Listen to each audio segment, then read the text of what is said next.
Hello बच्चों, स्वागत है आपका आज की इस नई क्लास में।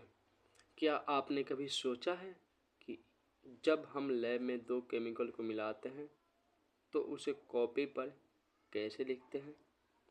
आज हम 10वीं वर्ग के विज्ञान का एक बहुत ही महत्वपूर्ण टॉपिक पढ़ने वाले हैं, जिनका नाम क्या है? रासायनिक समीकरण।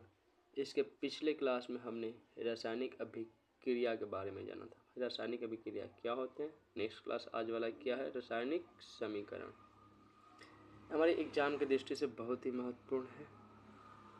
देखिए, रासायनिक समीकरण होते क्या है। जब किसी रासायनिक अभिक्रिया में अभिकारक एवं उत्पाद जो उनके रासायनिक सूत्र एवं प्रतीकों के रूप में क्या उनके द्वारा दर्शाए जाते हैं, उन्हीं को हम लोग क्या बोलते हैं? रासायनिक समीकरण।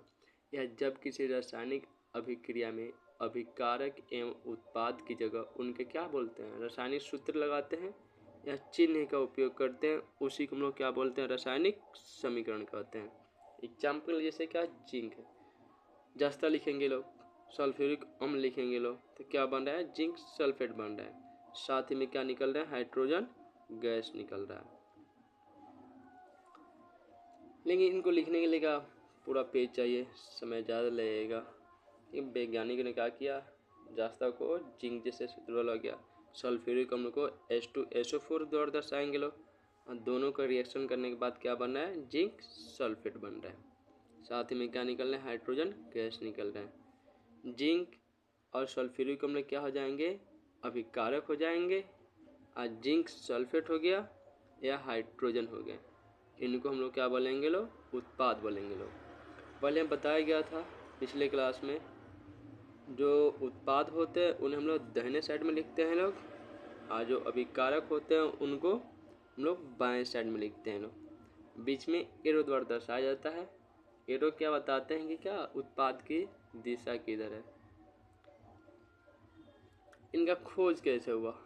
सन 1615 ईस्वी में वैज्ञानिक थे जिनका नाम क्या था? जीन वेंगिन। उन्हें अपनी किताब में टायरोसोनियम केमिस्ट्री में क्या दर्शाया कि भाई क्या हम जब भी समीकरण लिखते हैं तो उनमें क्या कर लें? सूत्र चिन्ह का उपयोग करते हैं। फिर बाद में शोध हुआ आधुनिक आधार यानी द्रव्यमान संरक्षण के आधार पे एंटिनो लियोजियर ने क्या किया? रासायनिक समीकरणों को दर्शाया। एक और खोज दिया गया हेनरी केविस ने, जिन्होंने क्या किया? हाइड्रोजन गैस का खोज किया। आपके एग्जाम के लिए हो जाएगा, ऑब्जेक्टिव प्रश्न के लिए।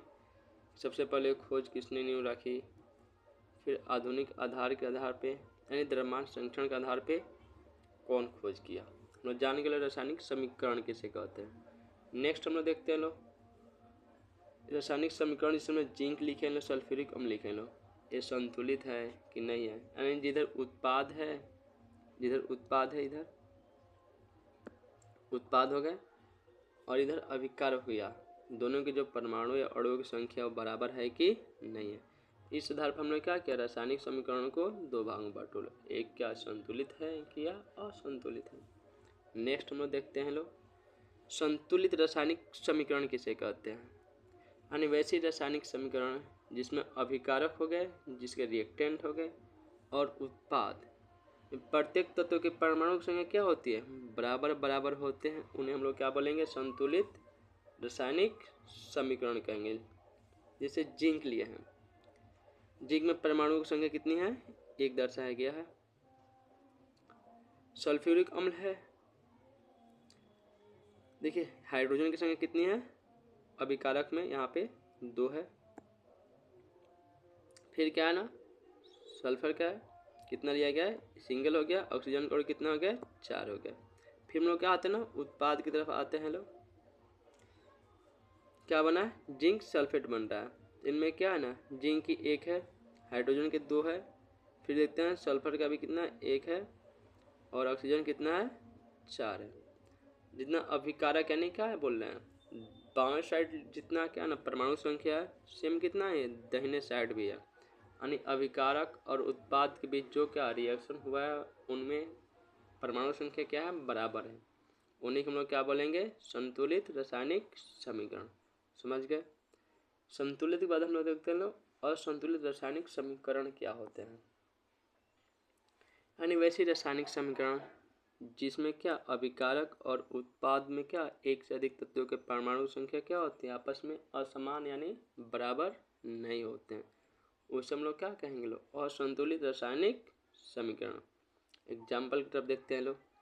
मैग्नीशियम लिए हैं, ऑक्सीजन लिए हैं, क्या बना है रिएक्शन होने के बाद, मैग्नीशियम ऑक्साइड बन रहा है।